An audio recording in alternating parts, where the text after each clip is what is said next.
ఏ ఫీల్డ్లోనైనా కేవలం జీతం కోసం కాకుండా చిత్తశుద్ధితో నిజాయితీతో పనిచేసేవారంటారు. తీసుకునే జీతానికి న్యాయం చేయడంతో పాటు తమ చుట్టూ ఉన్న సమాజ అభివృద్ధికి తోడ్పడుతుంటారు. ఈ కోవలోకి వస్తారు కిషన్ రెడ్డి.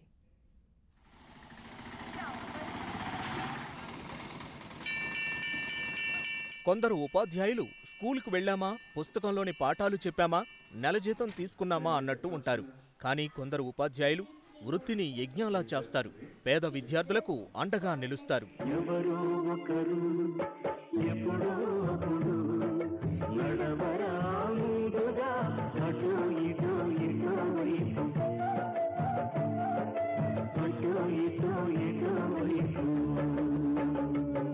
ఈ టీచర్ పేరు కిషన్ రెడ్డి. కరీంనగర్ జిల్లాలోని గంగాధర మండలం గర్షకుర్తి పాఠశాలకు 2013లో బదిలీపై వెళ్లారు. ఆయన వచ్చే నాటికి ఈ పాఠశాలలో మొత్తం 39 మంది విద్యార్థులే ఉన్నారు. పాఠశాలలో కనీస వసతులు కూడా లేవు. ఊళ్ళోని తల్లిదండ్రులంతా ఇంగ్లీష్ మీడియం వైపు మొగ్గు చూపుతున్నారు. దీంతో ఆ స్కూల్ ప్రధానోపాధ్యాయుడిగా ఉన్న కిషన్ రెడ్డి మరికొందరు ఉపాధ్యాయులతో కలిసి ఆ స్కూల్ని ఇంగ్లీష్ మీడియంగా మార్చేశాడు. తన జీతం డబ్బులతో విద్యార్థుల కోసం పుస్తకాలు కొన్నారు. పుస్తకాలను ప్రభుత్వం సరఫరా చేస్తుంది. ఇంగ్లీష్ మీడియం పుస్తకాలను ఏడాదికి 50,000 రూపాయలు వెచ్చించి కిషన్ రెడ్డి కొనుగోలు చేసేవారు. ప్రభుత్వ పాఠశాలలో విద్యార్థులకు నాణ్యమైన ఇంగ్లీష్ మీడియం విద్యను అందించారు. దీంతో 2014-2015లో పాఠశాల విద్యార్థుల సంఖ్య 101కి చేరింది. ప్రస్తుతం విద్యార్థుల సంఖ్య 200కు పెరిగింది. ఇంతమంది విద్యార్థులకు బోధన చేయాలంటే ప్రస్తుతం ఉన్న 6 ప్రభుత్వ ఉపాధ్యాయులతో సాధ్యం కాదు కాబట్టి మరో 2 ప్రైవేటు ఉపాధ్యాయులను నియమించారు. ఒకరికి ప్రభుత్వం నుంచి వేతనం ఇప్పిస్తుండగా మరొక టీచర్కు మాత్రం పాఠశాల కమిటీ తరపున వేతనాన్ని అందిస్తున్నారు. మన గవర్నమెంట్ స్కూల్ అంటే ఏంది, వాళ్ళు ఏదో 10 మంది రాని చెప్తాం పోతాం, మాకేమైందా, మాకు జీతం వస్తలేదా అని చెప్పని సార్లు ఏ స్కూల్లో అయినా కూడా, ఏ విలేజ్లో అయినా కూడా ఇట్లయినామని ఉంటుంది.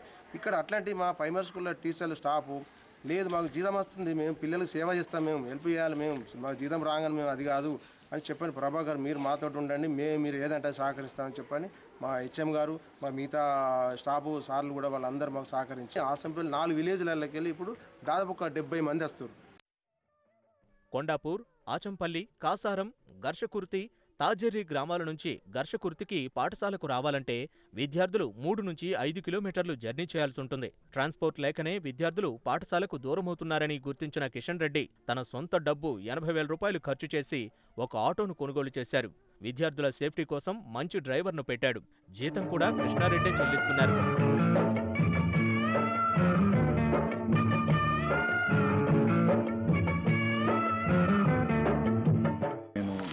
ప్రాథమిక పాఠశాల గర్షకుర్తి LFL హెచ్ఎంగా పనిచేస్తున్నాను. నేను 2013లో ఈ పాఠశాలకు వచ్చేసరికి ఈ పాఠశాల సంఖ్య, విద్యార్థుల సంఖ్య 39 మాత్రమే ఉండే.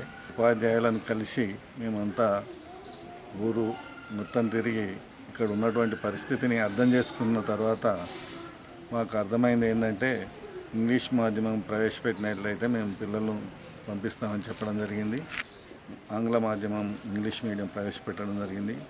దాంతో ఆ సంఖ్య ఆ సంవత్సరం 2014-15లో 101కి చేరుకుంది. గర్షకుర్తి స్కూల్లో పుస్తకాలతో పాటు విద్యార్థులకు అవసరమైన దుస్తులు, టై, బెల్ట్ అందించి నాణ్యమైన ఇంగ్లీష్ మీడియం విద్యను బోధిస్తున్నారు. ప్రైవేట్ స్కూల్ కన్నా మెరుగైన విద్యను అభ్యసిస్తున్నామని విద్యార్థులు సంబరపడుతున్నారు. I am now happy to study in this government school. ఇక్కడ పుస్తకాలు ఫ్రీగా ఇస్తున్నారు. ప్రతి శనివారం ఏదో ఒక ప్రోగ్రాం పెడతారు. పాటల పోటీ అన్నా, క్విజ్ ప్రోగ్రామ్ అన్నా, డ్రాయింగ్స్ అన్నా ఏదో ఒకటి పెట్టారు. చాలా నాకు నచ్చింది ఈ స్కూల్లో. వృత్తి పట్ల నిబద్ధతతో పాటు జాబ్ సాటిస్ఫాక్షన్ పొందిన ప్రధానోపాధ్యాయుడు కిషన్ రెడ్డి అందరికీ ఆదర్శప్రాయుడు. కిషన్ రెడ్డి చొరవతో ఎందరో పేద విద్యార్థులు ఇంగ్లీష్ మీడియం విద్యను అభ్యసిస్తున్నారు. పంతులంటే పాఠాలు చెప్పడం మాత్రమే కాదని 10 మంది జీవితాల్లో వెలుగులు నింపడమని చాటి చెప్పిన కిషన్ రెడ్డికి హ్యాట్స్ ఆఫ్ చెప్దాం.